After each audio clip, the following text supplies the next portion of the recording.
Welcome to the House Doctor. Today I'm going to show you how I installed my dust collector system. My system is based off of a Harbor Freight dust collector, but you can make these modifications to pretty much any of the single stage dust collectors that are out there. This section right here is where you would normally have the collection bag at the bottom and the filter bag at the top. I scrapped the bags, I don't want to use them. And let me show you what I did with this thing. The first thing I did was took the brackets off of it where the bag clamps go, and I taped up all the holes where this center section would mount to the support bracket. Then I sandwiched it between two pieces of MDF, caulked around it so I have a good seal, put some blocks in there, and screwed into the ends of the 2x4s here to make sure it was good and secure. This is the bottom section of the collector, and what I put together here is what's called a Thien or a Thien Baffle. I'm not really sure how to pronounce it, but I'll put a link down below where you can get some more information about these kind of baffles. Basically what happens is the dust comes in here, this is going to be our inlet, and it starts to swirl around inside the collector, and this slot that goes around almost all the way lets the bulk of the sawdust and the fine dust drop out of the airstream and into your collector. Also on the bottom of the separator, I routed a shallow groove that matches the diameter of a trash can, and that's what I'm going to use to collect the dust, is a trash can. On the top of my separator I have a piece of 4-inch ductwork that goes down into the airstream about 3 inches. Again, I didn't come up with these calculations, I just copied somebody. But it's basically just a piece of rigid 4-inch ductwork that goes down into a hole, and again I've caulked around it to get a good seal. The motor housing is bolted to some plywood and 2x4s to give me something secure to hang it off of when I put it on the wall. The separator is also going to hang on the wall a couple of inches below it. In between I'm going to put this piece of flexible ductwork once they're hanging on the wall, and that's going to bring my airflow from the separator up to the impeller. If you already have one of these dust collectors, you know this motor is really heavy. So to help me out, I put a temporary cleat up here so I can rest the bracket on it while I mark the drywall where I'm going to pre-drill for the screws that I'm going to use to mount everything to the wall.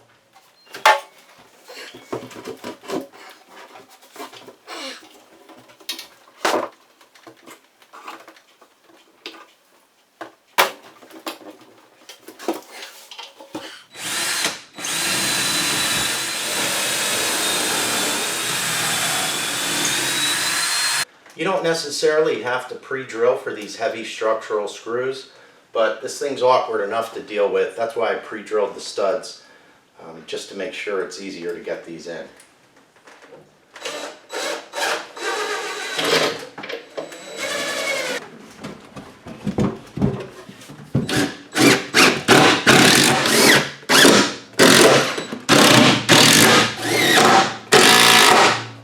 Now I can remove my temporary cleat. I'm actually going to reuse the cleat to support the separator, and I'm going to run one along this wall and one on this wall. That'll support the separator.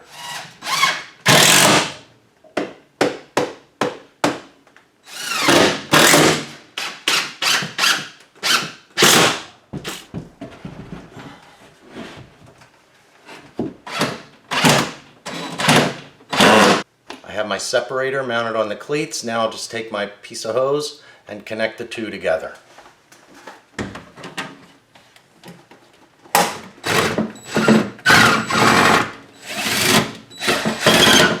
And I also built a shelf here that has 2 wedges screwed down to the shelf, and I have a matching set of wedges. So when I place my trash can up here, I'm just going to shove these wedges underneath, and that's going to hold the trash can up against there. You're going to want to use a metal trash can. Those plastic ones, the Rubbermaid ones, they're just going to collapse under the force of the dust collector. I also put some weather stripping around the top of it just to give me a little bit better seal.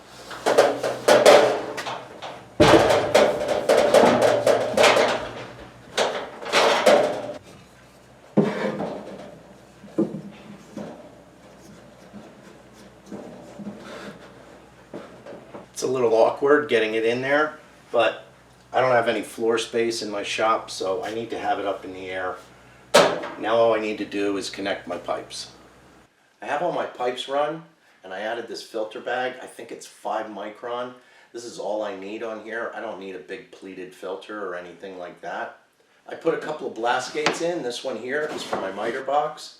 Just made it here in the shop out of some plywood. I also put a window on my trash can here. Just a piece of plexiglass that I siliconed and screwed into the side of the can. That'll let me see when it's filled up enough and it's time to empty the can. Obviously I went with PVC fittings and pipes for my ductwork. This is lightweight. It's the kind you would find for drainage and sewer. It's not Schedule 40, so it's not rated for pressure, but it works great.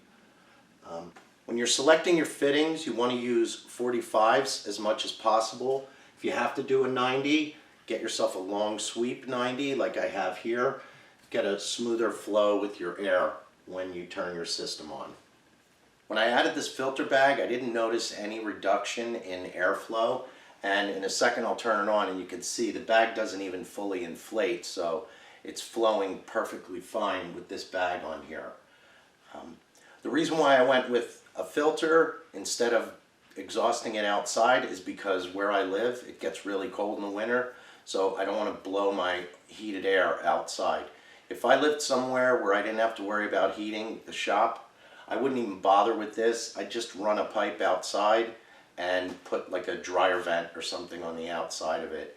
Very, very little fine particles of dust come out.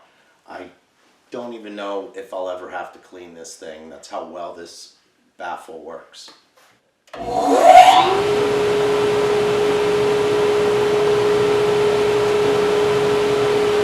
Like I said, this blast gate here is for my miter saw, and the pipe runs down underneath the bench and heads over to the miter saw.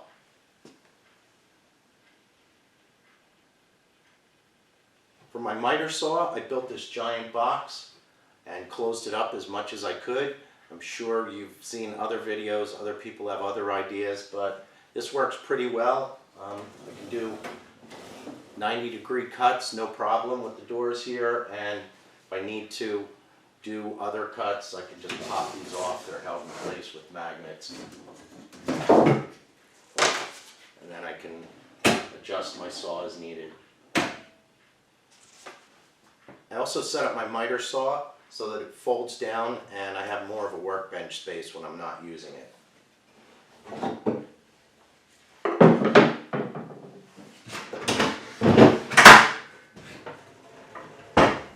And then I could just take the sides off and fold this part down. Let me show you how the dust collection works. When I have the miter saw station all closed up, I have a big work area here for when I'm doing other kinds of work. And I made a little cover that fits right into the pipe, so I don't have to worry about stuff falling down in there when I'm working.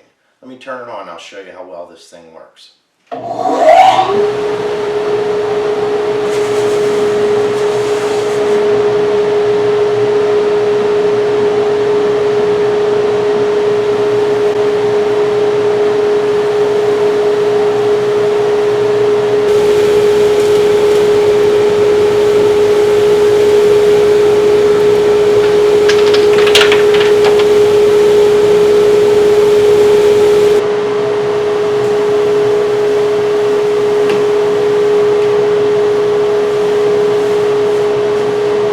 So I have my contractor table saw set up on this wooden box here that has wheels on it, and I ran a pipe out the back and it goes over and it runs up the pipe that's right in the middle of my garage.